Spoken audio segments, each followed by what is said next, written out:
Boa noite, meus amigos. Dia 29 de setembro. Aceitando sua missão. Foi o próprio Deus quem fez de nós o que somos e nos deu uma vida nova da parte de Cristo Jesus, para que realizássemos as boas obras que ele planejou para nós há muito tempo atrás. Efésios 2:10. Eu te glorifiquei na terra, ao cumprir até o último detalhe tudo o que me mandaste fazer. João 17:4. Você foi posto no mundo para fazer uma contribuição. Você não foi criado apenas para consumir recursos, comer, respirar e ocupar espaço. Deus o criou para que sua vida fizesse diferença. Apesar de muitos livros de sucesso oferecerem conselhos sobre como extrair o máximo da vida, não foi para isso que Deus fez você. Você foi criado para acrescentar alguma coisa à vida neste mundo, não apenas para usufruir. Deus quer que você retribua com algo. Esse é o quarto propósito de Deus para a sua vida, denominado de ministério ou serviço. A Bíblia fornece os detalhes. Você foi criado para servir a Deus. A Bíblia diz: Ele nos criou para que fizéssemos as boas obras que Ele já havia preparado para nós. Essas boas obras são um serviço. Sempre que você serve a alguém, de alguma forma, está na verdade servindo a Deus e cumprindo um de seus propósitos. Nos dois próximos capítulos, você verá como Deus cuidadosamente o formou para esse propósito. O que Deus disse a Jeremias vale para você também. Antes de formar o útero da sua mãe, eu o escolhi. Antes que você nascesse, eu o separei para uma obra especial. Você foi posto nesse mundo para uma missão especial. Você foi salvo para servir a Deus. A Bíblia diz: foi Ele quem nos salvou e nos escolheu para o seu santo trabalho. Não porque merecemos, mas porque esse era o seu plano. Deus o redimiu.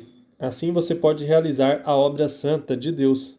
Você não foi salvo pelo serviço, mas para o serviço. No reino de Deus há um lugar, um propósito, um papel e uma função a cumprir. Isso dá à sua vida enorme importância e valor. Comprar nossa salvação custou a Jesus a própria vida. A Bíblia nos faz recordar: Deus pagou um alto preço por vocês. Portanto, usem seu corpo para honrar a Deus. Não servimos a Deus movidos por culpa, medo ou mesmo obrigação, mas pela alegria e profunda gratidão, pelo que Ele fez por nós. Devemos-lhes a vida. Pela salvação, nosso passado foi perdoado, nosso presente ganhou sentido e nosso futuro está garantido. À luz dessas incríveis vantagens, Paulo conclui: por causa das grandes misericórdia divina, peço que vocês se ofereçam completamente a Deus como um sacrifício vivo, dedicado ao seu serviço. O apóstolo João ensina que nossos préstimos amorosos a outras pessoas demonstram que somos verdadeiramente salvos. Nosso amor um pelos outros dá testemunho de que já passamos da morte para a vida. Se não sinto amor pelos outros, nem desejo de ajudar as pessoas, e me preocupo somente com as minhas necessidades, devo questionar se Cristo está realmente em minha vida. O coração salvo deseja servir. Outro termo relativo a servir a Deus e o mal compreendido pela maioria das pessoas é ministério. Quando a maioria das pessoas escuta a palavra ministério, pensa logo em pastores, padres e outros clérigos. Mas Deus diz que cada membro da sua família é um ministro. Na Bíblia, as palavras servo e ministro são sinônimas, assim como serviço e ministério. Se você é cristão, então é um ministro. E quando está servindo, está ministrando.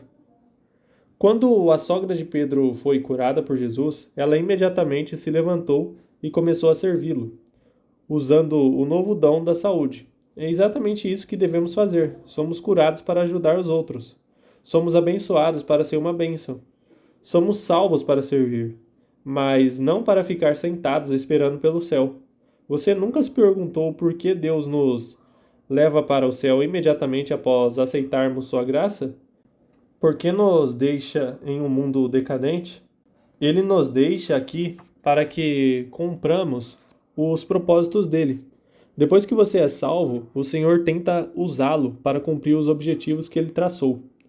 Deus tem para você um ministério na igreja e uma missão no mundo. Você é chamado para servir a Deus. Enquanto cresce, você deve pensar que ser chamado por Deus é algo que somente missionários, pastores, freiras e outros trabalhadores ou obreiros de tempo integral experimentam, mas a Bíblia diz que todo cristão é chamado para servir. O chamado para a salvação inclui o chamado para servir. Ambos são os mesmos chamados.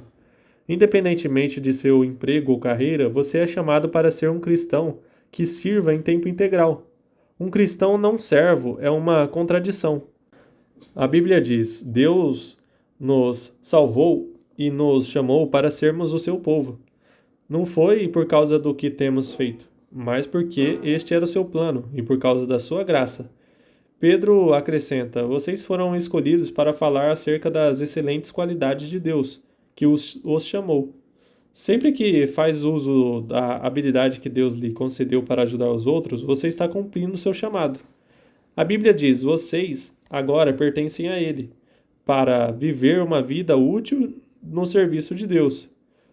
Quanto de seu tempo vem sendo utilizado a serviço de Deus?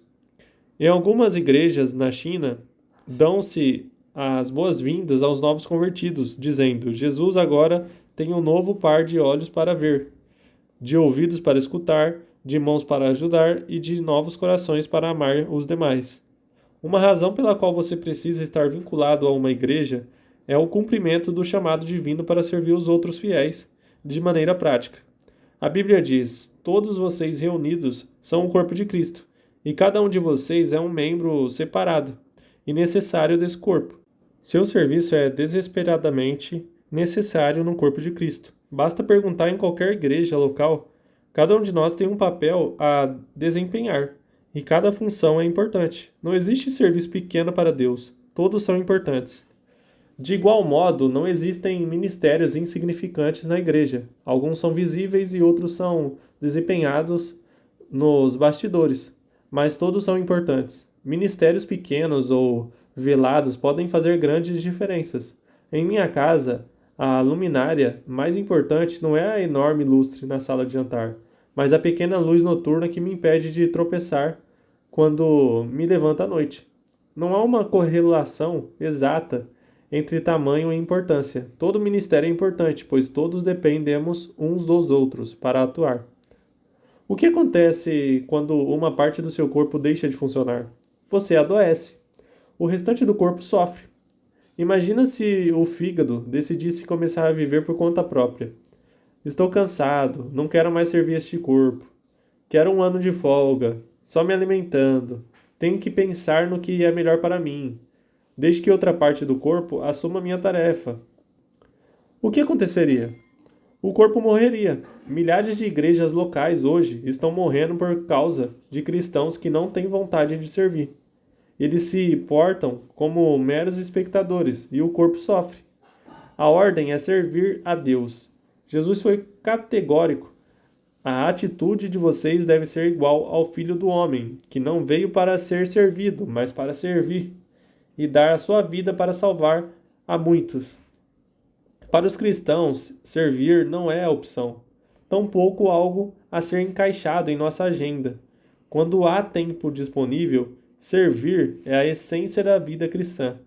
Jesus veio para servir e para dar. Esses dois verbos também devem orientar nossa vida: serviço e doação. Resumem o quarto propósito de Deus para a nossa vida. Madre Teresa disse certa vez: viver em sanidade consiste em realizar a obra de Deus com um sorriso. Jesus ensinou que a maturidade espiritual jamais será um fim em si mesma. A maturidade é para o ministério. Crescemos para nos doar. Seguir aprendendo mais e mais não é o suficiente. Precisamos agir de acordo com o que sabemos e pôr em prática o que afirmamos acreditar. Impressão sem expressão causa depressão. Estudar sem trabalhar leva à estagnação espiritual. A antiga comparação entre o Mar da Galileia e o Mar Morto ainda é verdadeira. O mar da Galileia é cheio de vida, porque recebe água e também deságua no mar morto. Nada sobrevive, pois, ao contrário do primeiro, não deságua. A última coisa que muitos cristãos precisam hoje em dia é participar de outros estudos bíblicos.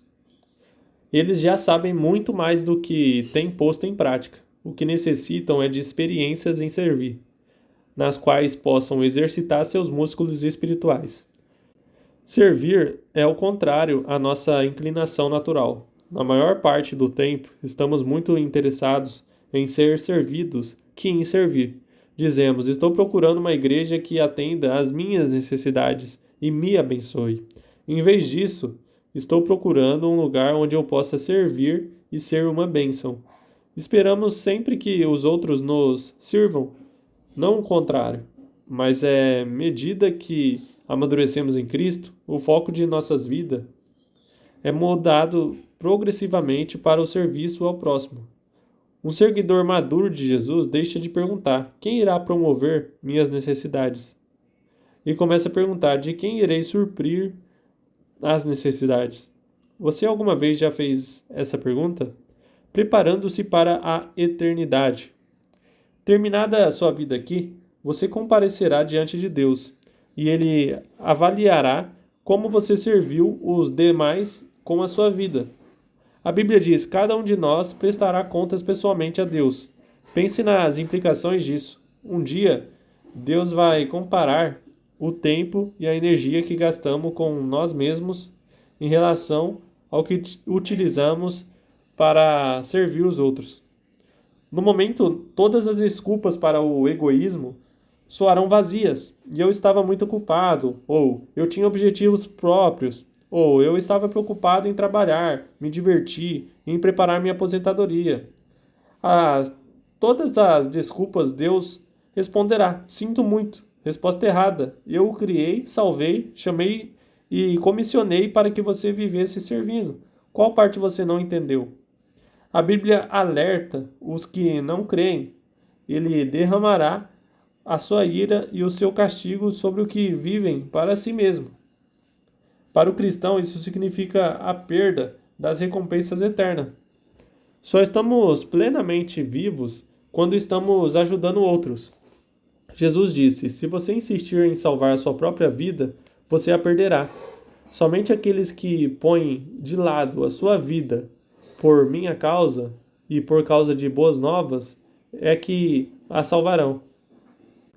Essa verdade é tão importante que é repetida 5 vezes no Evangelho. Se você não está servindo, está apenas existindo, porque a vida foi feita para o ministério. Deus quer que você aprenda a amar e servir as pessoas de forma altruísta. Serviço e importância. Você dará a vida por algo. O que será? Uma carreira, um esporte, um passatempo, fama, riqueza.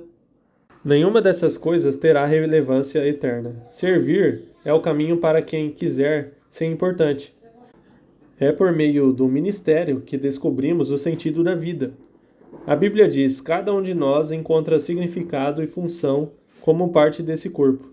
Quando servimos junto na família de Deus, a Bíblia assume uma importância eterna.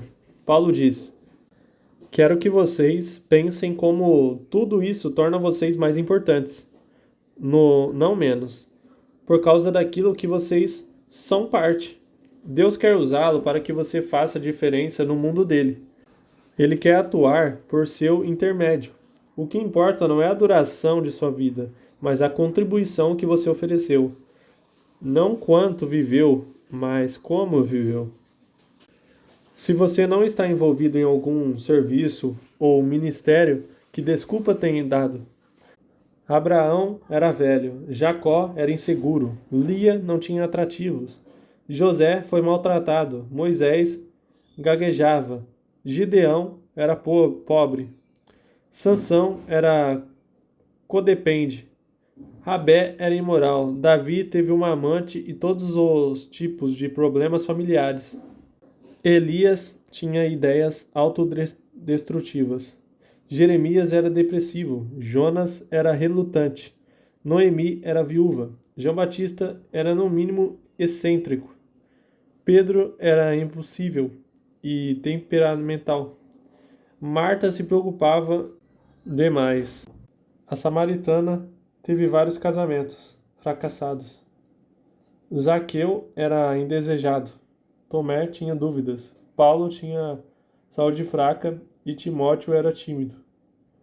Aí está uma das boas variedades de pessoas desajustadas, mas Deus usou cada uma delas na sua obra. Ele também usará se você parar de expressar desculpas. Família, que dizer, né? Baita palavra falando sobre servir, né? Ajudar outras pessoas. E realmente é muito bom e é importante, né? Quando a gente ajuda outras pessoas, a gente querendo ou não abre mão também de outras pessoas nos ajudar, né? Mas enfim, vamos finalizar o dia 29. O tema para reflexão é: servir não é uma opção.